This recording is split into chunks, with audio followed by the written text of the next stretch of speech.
Mutiara Hikmah.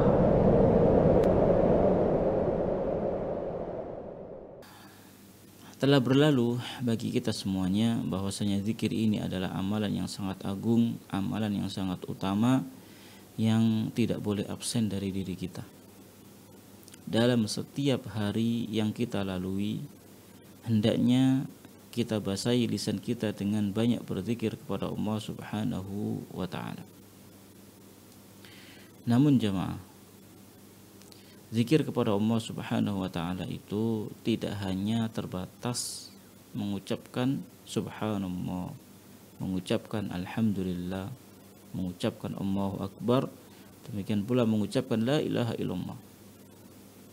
Akan tetapi termasuk juga zikir kepada Allah Subhanahu wa taala adalah tatkala kita berusaha untuk mempelajari Al-Qur'anul Karim, mempelajari sunnah-sunnah Nabi yang mulia sallallahu alaihi wasallam, kita duduk di majelis ilmu, mempelajari ayat-ayat Allah, mempelajari hadis-hadis Rasulullah SAW, atau mendengarkan penjelasan tentang tafsir dari ayat-ayat Allah Subhanahu wa taala, atau menjelaskan atau mendengarkan hadis-hadis Nabi yang mulia SAW di majelis-majelis ilmu, maka itu juga termasuk bagian dari zikir kepada Allah Subhanahu wa taala.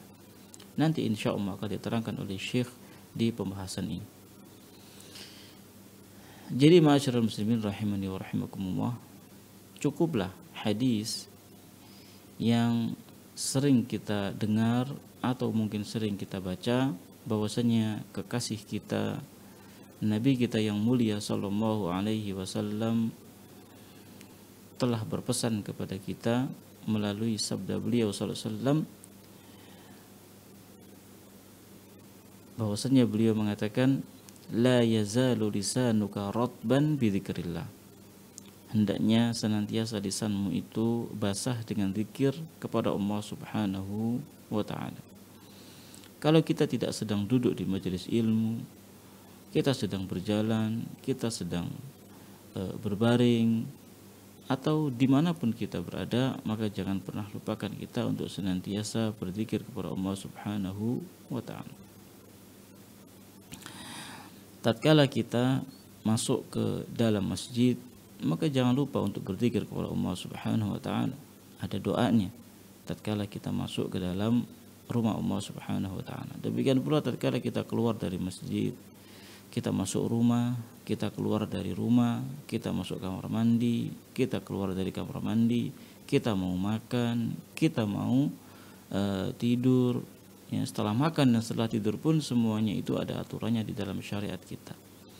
Sungguh indah syariat ini jamaah, apabila kita mengkajinya dan mempelajarinya dengan sungguh-sungguh, maka kita akan mendapatkan betapa indahnya syariat Islam ini, dan kita juga akan mendapatkan betapa tenangnya hati ini tatkala kita tunduk dan patuh kepada syariat Allah Subhanahu wa taala tanpa memilah mana yang wajib, mana yang sunnah.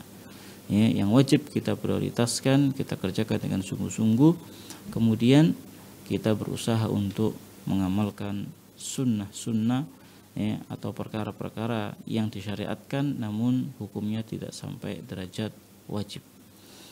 Ma'asyiral muslimin rahimani wa rahimakumullah, sebagai pengingat pula bahwasannya tidak lama kehidupan kita di dunia ini, mungkin cuma 60 tahun atau 70 tahun saja, sehingga waktu-waktu yang kita lewati ini hendaknya betul-betul kita manfaatkan untuk ketaatan kepada Allah Subhanahu wa taala.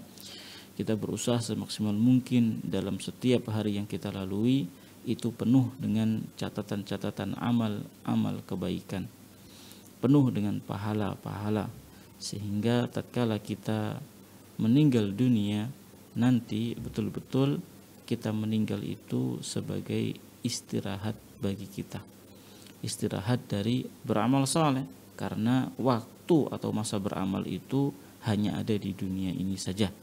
Ketika kita sudah meninggal dunia, maka di sana nanti ada fitnatul qabr, ada azabul qabr, ada juga nikmatul qabr.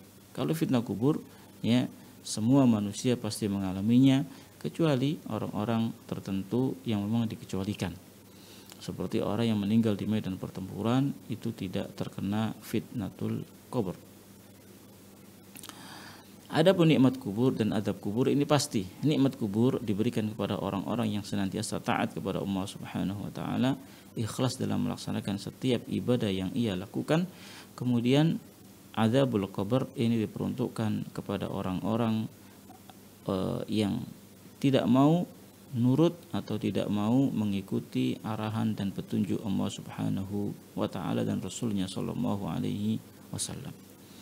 Maka modal utama jamaah di dalam beribadah kepada Allah itu yang pertama adalah ilmu dan yang kedua adalah sabar.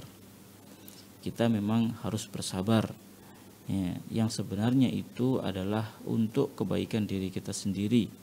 Bukan berarti Allah butuh dengan ibadah kita, justru kita yang butuh kepada ibadah tersebut agar kita selamat, agar kita bahagia di dunia dan juga di akhiratnya.